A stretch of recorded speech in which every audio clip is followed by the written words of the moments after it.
Now there's actually an old trickster story about Coyote that really speaks to me. So there's this white trader, and this white trader, he's the best of his kind, best in the market.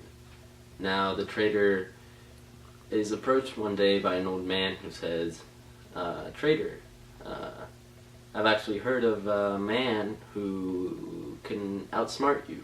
Now the trader says, "Nah, I don't believe it. Who could outsmart me? I've been cheating the Indians for years." And the old man says, "Well, that tricky looking fellow over there, he could outsmart you." So the trader walks up to him and he says, "Well, alright, let's see you outsmart me." And it turns out the tricky looking fellow, his name is Coyote. And okay, now Coyote, he's a very important man in the Indian culture, and he tells Wasichu, "Well, here's the problem. I can't outsmart you now. I don't have my cheating medicine." And the white trader says, "Cheating medicine? Well, why don't you go get it?"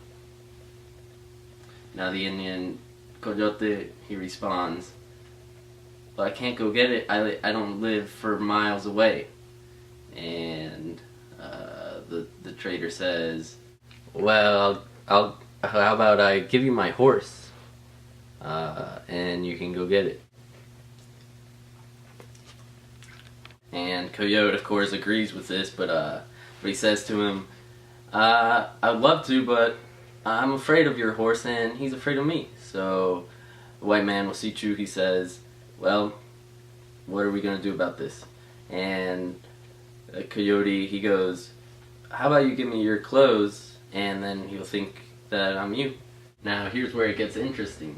The white man Wasichu, he agrees to this. He says, "Yeah, sure, here's my clothes." Takes off his clothes, gives them to Coyote, and Coyote, he puts on his clothes, gets on the horse, rides away, and Wasichu just is left standing there naked, waiting to be outsmarted, and really he's already been outsmarted. So that one's one that I really like. Hi, I'm sitting here with Patrick Finn. I was gonna say thanks for coming on my thanks for coming on my show. First off, I just want to ask what intrigues you about this myth? What drives you to want to dissect it?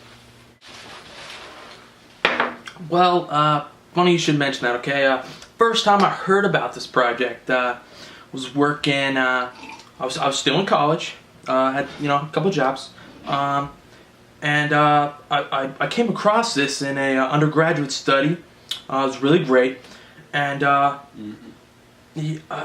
really loved it.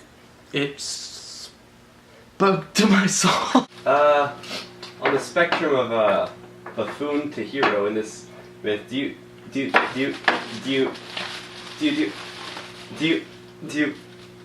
think it's more of where do you think it is on the spectrum? This Coyote. But spectrum. I thought this was supposed to be a puff piece. Answer the question. Well,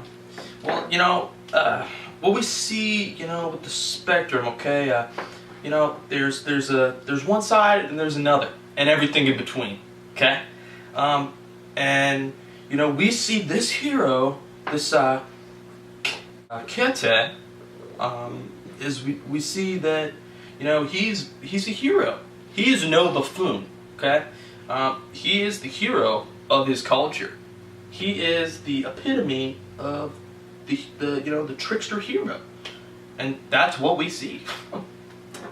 Then why would you say he's more of a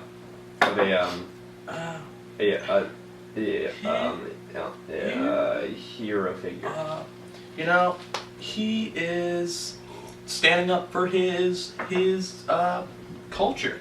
He is defeating the white man, the primary source of destruction for these young Indians.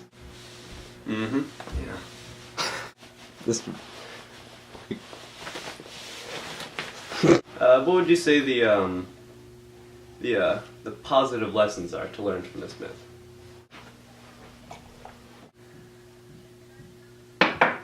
Well, first of all, great question. Second of all, at its most basic, this is a story of karma. What goes around comes around. You cheat your neighbor, you'll be cheated yourself. Secondly, this is a story of the old culture beating the new one, the one that does not make sense to these people. What do you think this Quixote? Where do you think he is on this good and evil dichotomy? Well, in this instance, the coyote is he's a good character. He is defending the helpless, natives from the whites who are taking advantage of them. Yes. It's the source.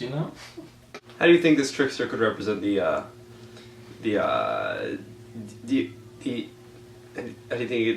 how do you think this trickster could represent the collective shadow? Now, first you gotta know these Native Americans have been mistreated for a long time, and as evident by this myth we have here, it is clear that was starting to come out in their mythology. It was being fueled and expressed. They couldn't get their way necessarily in politics or on the battlefield, but they were incorporating that into their religion, into their mythology, and that's how they express their malcontent with the white culture. Would you say they're jealous of what the white man had? Yes, you could say that. They were, they might have had some feelings about, this white man coming with, all these technologies that allowed him to, maybe have some advantages over the Native Americans. It was a very hard time for them, and, his amenities might have created a little bit of jealousy. Ooh. What do you think the ecological or sociological message is? Well, very good question once again, Grant. To wrap this up, okay, what we see in this is, some basic rules, for living in a society, for, being a part of this community. Number one, we see don't cheat people. You cheat people, you're gonna get cheated yourself. Okay, be fair to people. Don't make sure you get the bigger end of the deal, because what comes around comes around. And very to add to that, we also see this sort of unspoken rule that if you're gonna be punished by the divines if you break their rules, if you mistreat their people badly.